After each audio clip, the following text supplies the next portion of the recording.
Estimados amigos, estimados irmãos, espalhados por todo esse país, em particular nossos irmãos de nossa congregação evangélica luterana Cristo de Uberlândia e outros irmãos que residem em cidades próximas, que também fazem parte de nossa congregação, os irmãos de Uberlândia, os irmãos de Araguari, os irmãos de Uberaba e os irmãos de Patrocínio.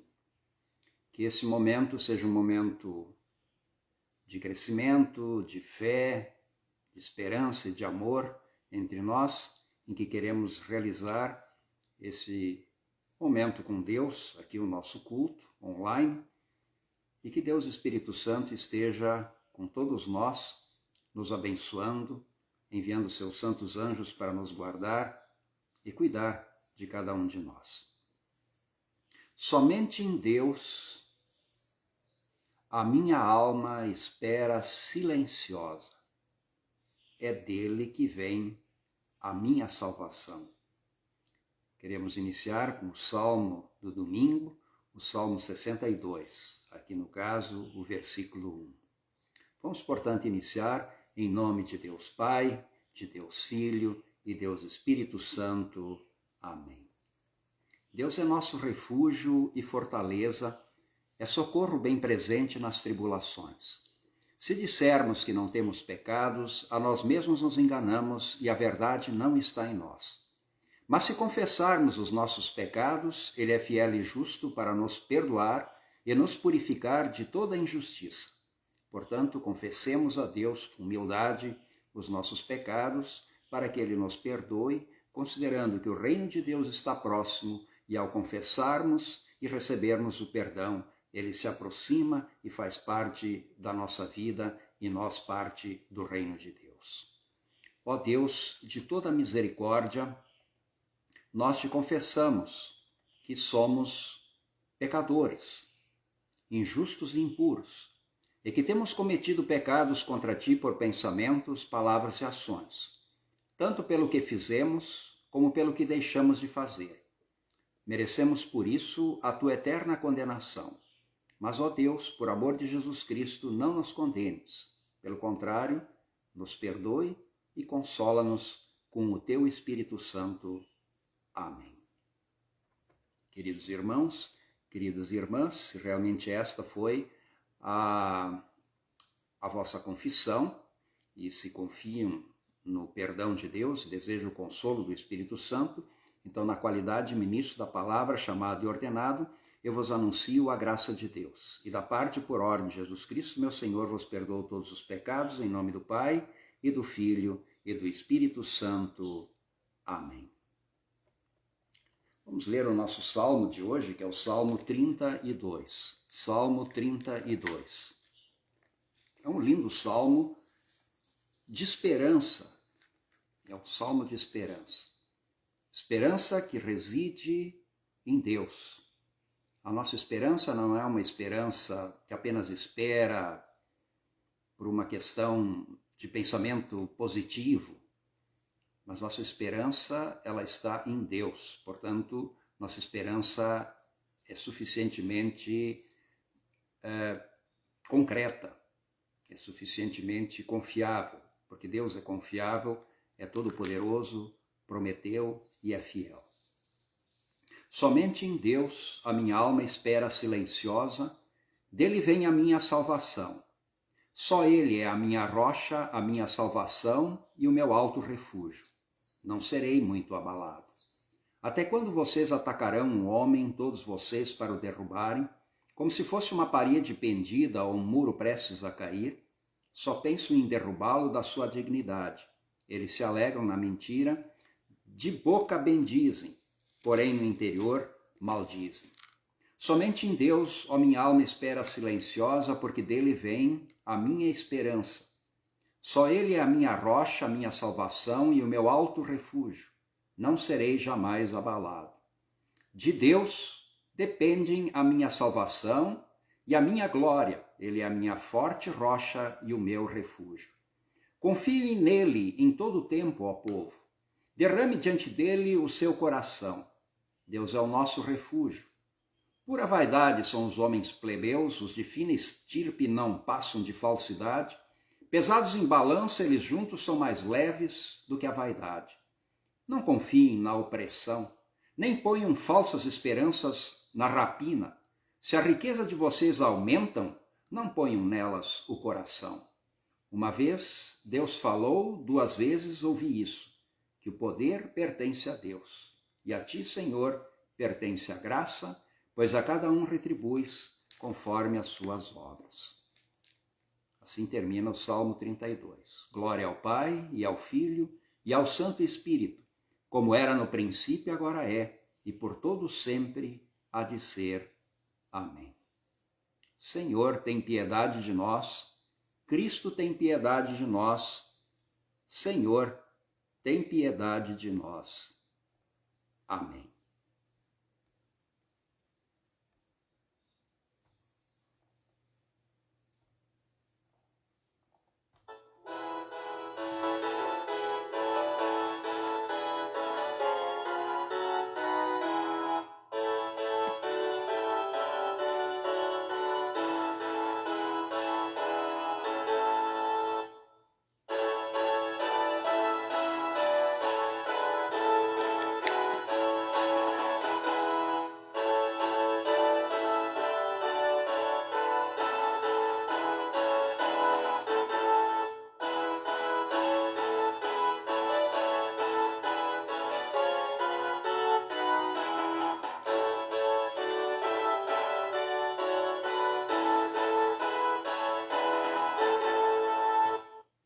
Vamos orar. Bondoso Deus e misericordioso Pai, nós te somos gratos por podermos te louvar e te suplicamos que tu mantenha sempre o teu reino próximo a cada um de nós. Tão próximo que possamos fazer parte dele. E fazemos parte dele através da confissão, do arrependimento e da confiança na tua misericórdia e graça manifestado em Jesus Cristo, teu Filho. Nós te pedimos isso mediante Jesus Cristo, teu Filho, nosso Senhor, que vive e reina contigo e com o Espírito Santo, um só Deus, pelos séculos sem fim. Amém. Nós queremos ler também uma palavra de Deus no Antigo Testamento, que nós encontramos em Jonas, no capítulo 3, os versículos 1 até 5 e depois o versículo 10. Jonas, Deus entrega uma missão importante a Jonas. Como Jesus entrega uma missão importante aos seus apóstolos, aos seus discípulos, como o próprio Deus também entrega uma missão importante a cada um de nós, que é testemunhar a nossa fé e levar as pessoas à esperança. Não levar as pessoas o ódio, a desesperança, o medo, enfim. Levar sempre as pessoas à esperança, levar sempre as pessoas o amor, levar sempre essa esperança e esse amor fundamentado na misericórdia e no amor de Deus, manifestado em nosso Senhor e Salvador Jesus Cristo. Esta foi a missão de Jonas. E nesta missão, Jonas pôde contar com a presença de Deus. Porque nossa missão na Igreja de Deus, ela não vale nada se Deus não a realizar. Nós somos instrumentos, nós somos embaixadores, mas o poder sempre vem de Deus. O poder não está no nosso convencimento, o poder não está em nós, o poder sempre está em Deus. Nós somos vasos. Vasos, nós somos recipientes, onde o poder de Deus quer fluir para assim atingir as pessoas, para melhorar, para confortar, para trazer esperança e para assim promover o amor entre as pessoas. A palavra do Senhor, aqui, que nós queremos ler em Jonas, capítulo 3, versículos 1 a 10, aliás, versículos 1 a 5 e depois o versículo 10. A palavra do Senhor veio a Jonas pela 2ª vez, dizendo: levante-se, vá à grande cidade de Nínive e pregue contra ela a mensagem que eu lhe ordenei. E Jonas se levantou e foi a Nínive, segundo a palavra do Senhor. Ora, Nínive era uma cidade muito importante diante de Deus. Eram necessários 3 dias para percorrê-la. Jonas começou a percorrer a cidade caminho de um dia e pregava dizendo: ainda 40 dias e Nínive será destruída. Os ninivitas creram em Deus, proclamaram um jejum e vestiram roupa de pano de saco, desde o maior até o menor. E Deus viu, versículo 10 agora, e Deus viu o que fizeram, como se converteram do seu mau caminho. E Deus mudou de ideia quanto ao mal que tinha dito que lhes faria e não fez. Infelizmente, Deus também castiga. Infelizmente, o mal, o prejuízo, não é uma coisa simplesmente das trevas. O mal e prejuízo também está na mão de Deus. E Deus pode distribuir esse prejuízo e esse mal sobre aqueles que insistem na injustiça, que insistem na violência, que insistem na divisão, que insistem na mentira e na escravidão. Mas Deus é longânimo.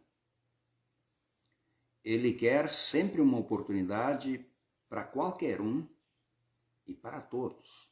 Ninguém está excluído do plano de vida e de justiça e de paz de Deus. Todos estão escolhidos. Todos, na verdade, fazem parte desse objetivo de Deus. Mas Deus escolheu as suas testemunhas para que promovam esta vontade de Deus através do abrir a sua própria alma para o seu semelhante. E é isso que Deus quis que Jonas fizesse em relação a Nínive. E Jonas se sentiu completamente incapacitado para esta obra grandiosíssima, uma cidade importante, uma das cidades mais importantes naquela época. Cidade grande, mas uma cidade muito distanciada de Deus. E Deus diz: Jonas, vai lá e diz para esse povo que eles precisam mudança, precisam de conversão, precisam se voltar a mim, porque o jeito que está ficando insuportável. Vai lá e faça isso. E Jonas, evidentemente, pensou, como nós pensamos: quem sou eu? Quem sou eu? Eu vou para lá, vou falar com quem? Não conheço ninguém lá, vou me perder naquela cidade enorme.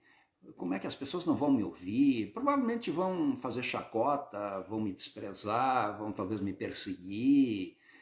Não vai dar certo. Jonas, inclusive, tentou fugir, teve toda aquela história, né, do barco do qual ele foi jogado, do grande peixe que o engoliu, e dali acabou salvando num milagre extraordinário de Deus, né? E Jonas foi muito relutante em relação a atender esse chamado de Deus, ele preferiu fugir.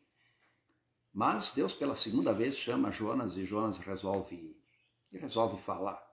Talvez sem muita expectativa, mas o impressionante é que Jonas foi ouvido. E não só foi ouvido, a cidade não foi punida por Deus, pelo contrário, ele cobriu Nínive de graça e de misericórdia, porque o povo se arrependeu e voltou a Deus. Então o reino de Deus, diz Jesus, no texto do Evangelho que vamos ler hoje, está próximo, está pertinho, está do lado de cada um de nós. Basta passarmos por ele e adentrarmos o seu reino. E adentramos o seu reino quando abrimos o nosso coração para o Espírito de Deus e a palavra, que provoca em nós uma certa mudança. Uma mudança de atitude, de comportamento, de visão de mundo. Uma visão que lança fora o medo e lança todas as nossas ansiedades, angústias e particularmente nossas limitações, nossos pecados nas mãos de Deus, na certeza de que Ele é misericordioso para nos perdoar. Ele joga sobre nós a sua graça. Ele estende sobre nós a sua graça. E esse estender-se sobre nós a sua graça é isso que é a vinda do reino de Deus para a nossa vida, do qual nós então passamos a fazer parte. Nós queremos ouvir também a leitura da epístola que nós encontramos. Epístola é a leitura aqui de uma carta do apóstolo Paulo aos Coríntios, capítulo 7, 29 a 31. 1 Coríntios 7, 29 a 31. Lembro que Paulo fala num momento de crise. Nós também estamos vivendo de uma certa forma de crise. Alguns projetos, alguns sonhos, alguns objetivos em época de crise, eles são inclusive postergados, né? E precisamos nos focar muito naquilo que de fato naquele momento de maior crise importa. Crises pode ser uma série de coisas, crises pode ser um problema de emprego, um problema financeiro. Evidentemente, se nós temos algum problema financeiro e de emprego, nós vamos focar nisso e vamos cuidar com os nossos gastos. Enfim, muda muita coisa na nossa vida e há uma tensão bastante grande, muitas vezes que reflete no relacionamento familiar e tudo mais. É necessário, então, muita calma, é necessário sempre buscar em Deus a força, mas, enfim, muitos planos, em função disso, são adiados. Uma doença, por exemplo, uma doença grave, ou a nossa crise que nós vivemos agora, bastante trágica, particularmente lá em Manaus, e há uma expectativa assim negativa de que parte daquilo possa acontecer em outras regiões também do país, né? Então a crise, aquela que foi muito divulgada há uns meses atrás, que aconteceu com aqueles enterros em massa que aconteciam em Manaus, e eu tenho uma certa experiência também em Manaus, morei 17 anos lá, fui diretor no departamento no departamento de limpeza pública, que cuidava também dos cemitérios, e naquela época eram 15 sepultamentos diários. Depois que eu saí, um tempo atrás, passados assim, mais de 10 anos, depois disso, esses sepultamentos passaram para um máximo 30 por dia. E agora, por esses dias, ultrapassou os 200 por dia. Então a coisa é grave, né? Não dá para negar. Então é um momento assim de extraordinária crise. E hoje eu sei que a gente tem preocupações econômicas, nós temos preocupações muito justas e válidas, a economia precisa andar e etc., porque é dali que nós tiramos o pão de cada dia, né? Precisamos sair, né? Mas precisamos nos focar de uma forma muito forte no problema que agora nós enfrentamos. O apóstolo Paulo aqui chegou a aconselhar as pessoas naquela época a não casarem. Nós estamos numa crise que se o cara casar, ele envolve a família dele nessa crise, né? Ele chegou a dizer isso. E o apóstolo Paulo nem casado era, e se fosse, ele teria muita dificuldade no desenvolvimento da sua missão, é claro, foi perseguido, imagina envolver a família nisso também. Então, com esse objetivo, ele chega até a fazer alguns conselhos que talvez hoje ficariam um pouquinho complicados de nós entendermos, mas num momento de grave crise, nós precisamos focar muito no problema que nós enfrentamos, carregar para lá as nossas energias, né? E carregar para lá também, evidentemente, a energia que nós buscamos em Deus através da fé, para que possamos sobreviver nesse momento, para que possamos superar, para que possamos, assim, com a bênção de Deus, vencer esse momento de crise e poder voltar à normalidade. Imagina agora, com essa expectativa da vacina, é como aquela figura de linguagem, nós não podemos morrer na praia. né? Agora nós chegamos na praia.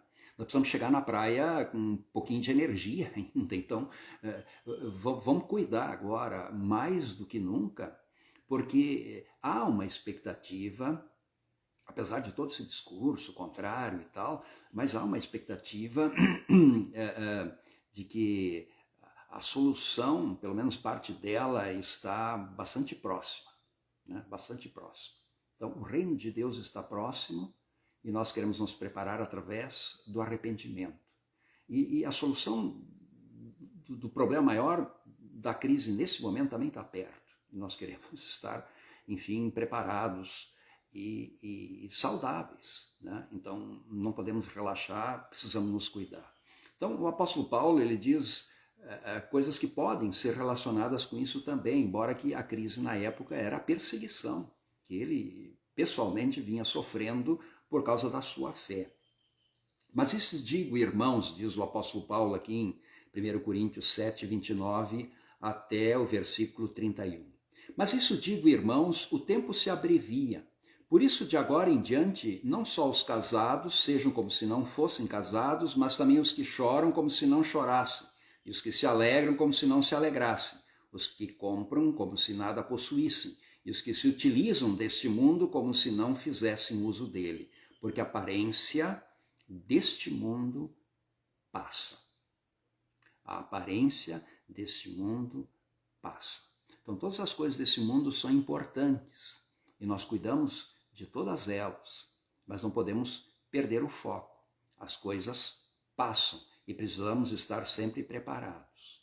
E estar preparados, evidentemente, é focar no que importa. E aqui focar no que importa, é evidente que ele está se referindo ao reino de Deus, né? É a presença de Deus, que ela nos dá suficiente força para superarmos os nossos medos, os nossos dramas e os perigos. Então, colocar sempre a nossa vida nas mãos de Deus, porque ela não nos pertence, ela pertence a Ele. Nós apenas temos a responsabilidade de cuidar dela bem.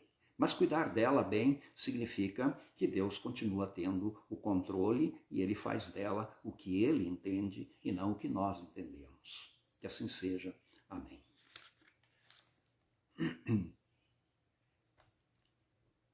Que a graça de nosso Senhor Jesus Cristo, o amor de Deus e a comunhão do Espírito Santo esteja com todos vós, agora e para sempre. Amém.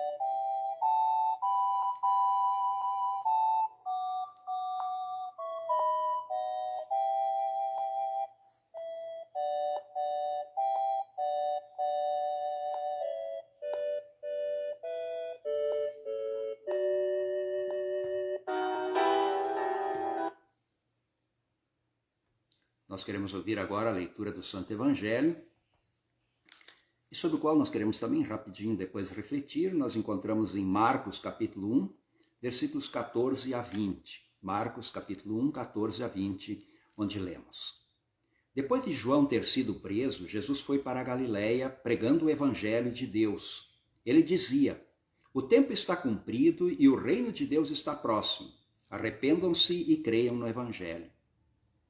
Caminhando junto ao mar da Galiléia, Jesus viu os irmãos Simão e André, que lançavam a rede ao mar, porque eram pescadores.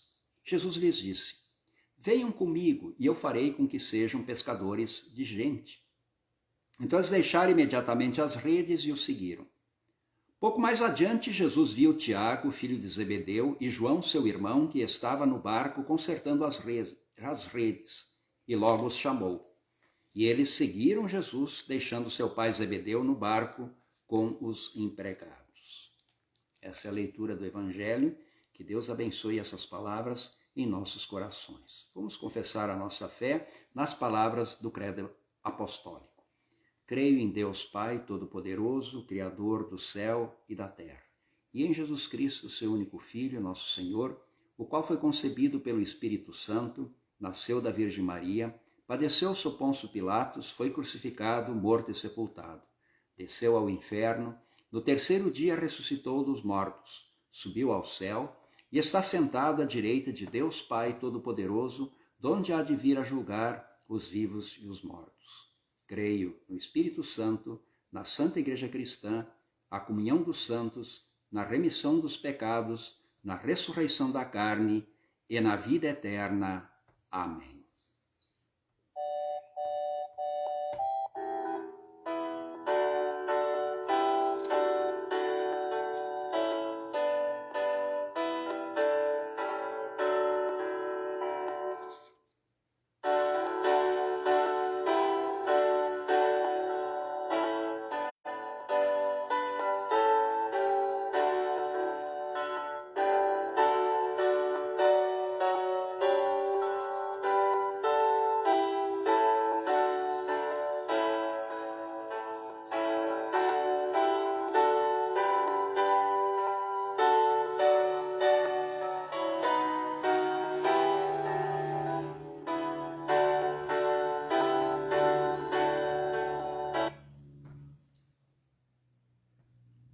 Nós queremos refletir nas palavras que nós há pouquinho ouvimos, do Evangelho de Marcos, capítulo 1, versículos 14 e 20, e que a graça de nosso Senhor Jesus Cristo, a comunhão do Espírito Santo, a comunhão de Deus Pai, a graça do nosso Senhor Jesus Cristo e o amor de Deus Pai, a comunhão do Espírito Santo, estejam com todos vós, agora e sempre. Amém.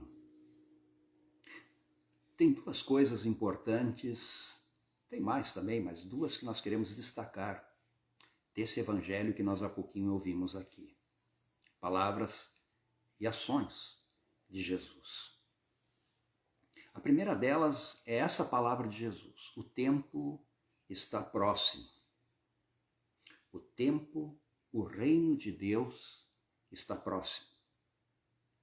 O tempo está cumprido. Essa é a primeira coisa. O tempo está cumprido e o reino de Deus está próximo. Bem, essa na verdade é uma palavra que de uma certa forma complementa aquelas palavras que Jesus disse na cruz antes de render o seu espírito, quando ele disse: está consumado. Quando Jesus diz está consumado, ele diz terminou, completou, aconteceu, já fiz, fechei a minha missão. Essa era a missão que Deus tinha entregado para Jesus Cristo, a missão da redenção, da salvação. Ela foi realizada na sua obra, com a sua obra da cruz. Na cruz foram colocados todos os nossos dramas, na cruz foram colocadas todas as nossas dores, na cruz foram colocados todos os nossos pecados. Normalmente a crucificação de Jesus é vista por nós como um acontecimento histórico, e foi, mas não é um simples acontecimento histórico. Ali existe algo que transcende a história. Normalmente nós nos sensibilizamos com a dor de Cristo, dos pregos, dos açoites, da agonia, enfim, de estar pendurado ali, do sangramento, pendurado na cruz até a morte. Uma dor, evidentemente, nós podemos imaginar horrível, mas essa dor física, ela é apenas uma representação de uma dor maior. Ela é a representação da dor de Deus por causa das nossas infidelidades. Ela é uma representação da dor redentora de Deus, da dor salvadora de Deus, da dor de Deus que providencia para nós socorro na nossa dor, alívio na nossa dor.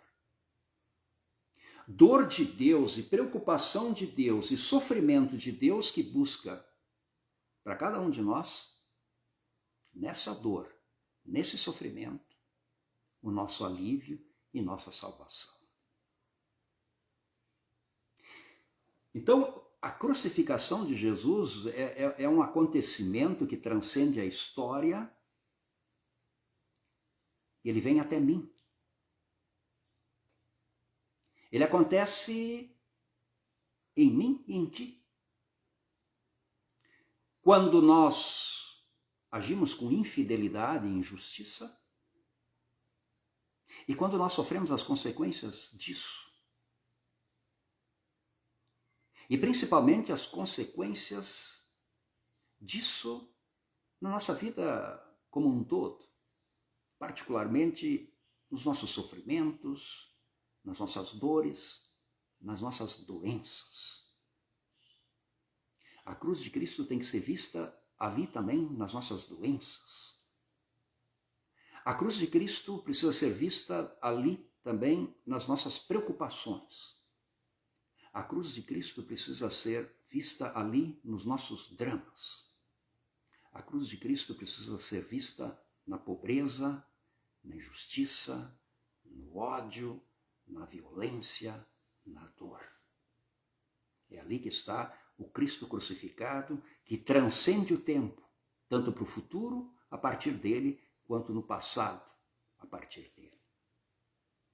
Então a crucificação de Jesus Cristo, um fato histórico, na verdade, transcende a história e tem um significado extraordinário e profundo, porque ele era Deus. E o sofrimento de Deus não é um sofrimento inútil. O sofrimento de Deus é redentor. O sofrimento de Deus é salvador.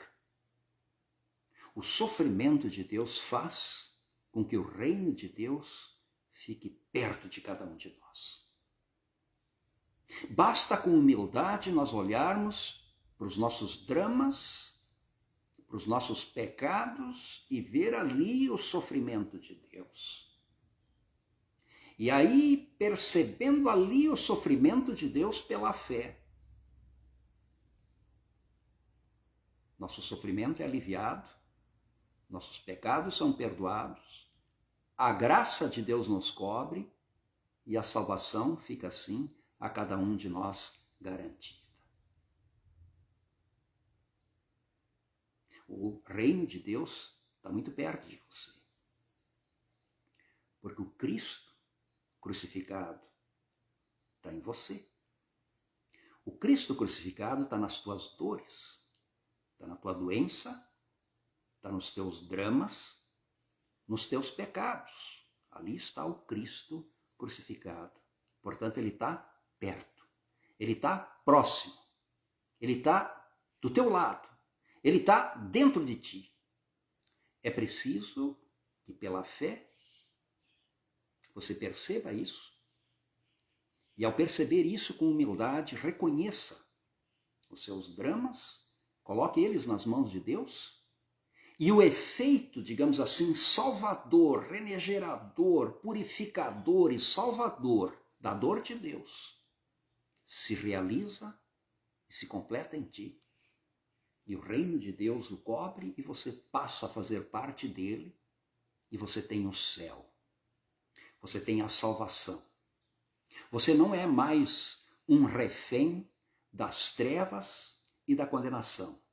Você agora é um filho livre e herdeiro da vida eterna. Esse é o sentido do reino de Deus estar próximo. Estar pertinho. Porque o sacrifício, a dor de Deus está próximo e do teu lado. Só que esse sacrifício, como falei, dessa dor de Deus, ele é redentor. Então a redenção existe para você, a salvação existe também para você e para todos nós. E a outra coisa importante aqui é que essa verdade, ela precisa ser proclamada. Essa verdade precisa ser compartilhada. E Jesus chama pessoas.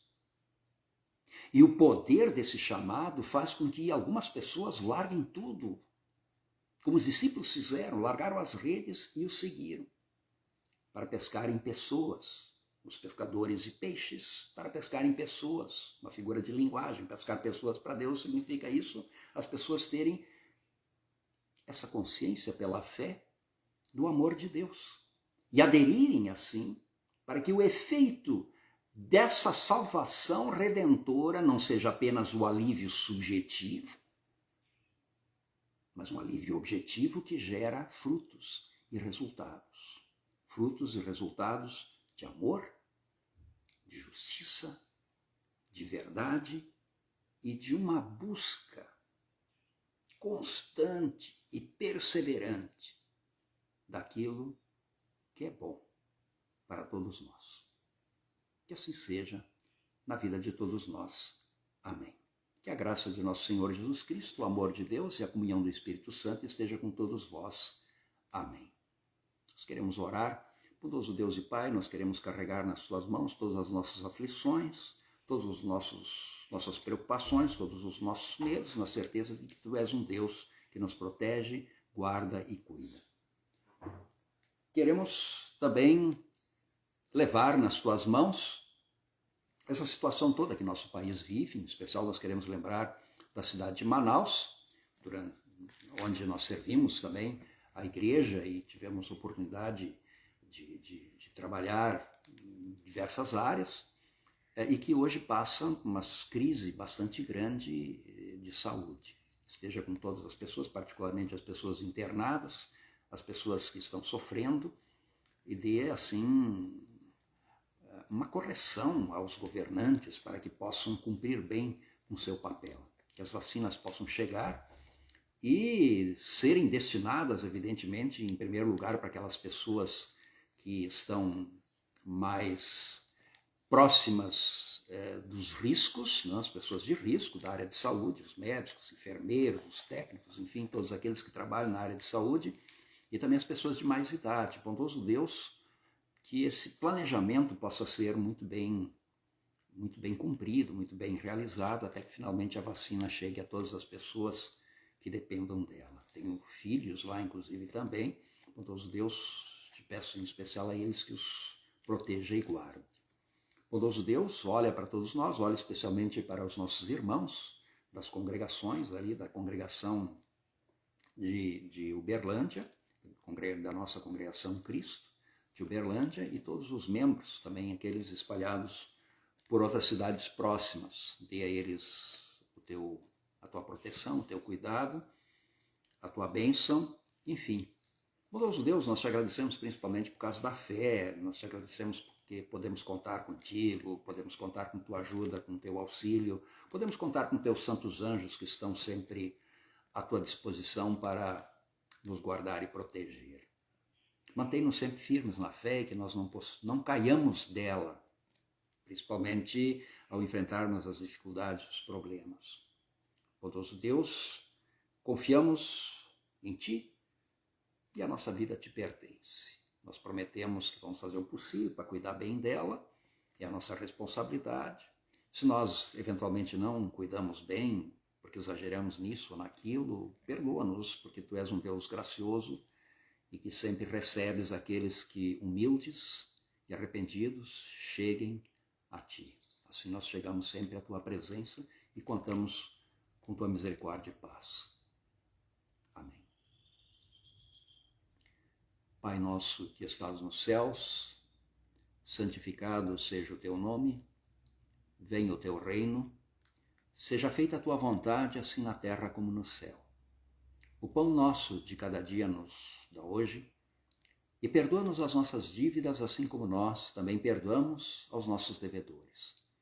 E não nos deixes cair em tentação, mas livra-nos do mal, pois Teu é o reino, o poder e a glória para sempre. Amém. Irmãos, recebam a bênção do Senhor. O Senhor te abençoe e te guarde. O Senhor faça resplandecer o seu rosto sobre ti e tenha misericórdia de ti. O Senhor sobre ti levante o seu rosto e te dê a sua paz. Amém. Queridos irmãos, um bom domingo a todos, que Deus esteja com todos e também uma boa semana abençoada. Que assim seja, com a graça de Deus. Amém.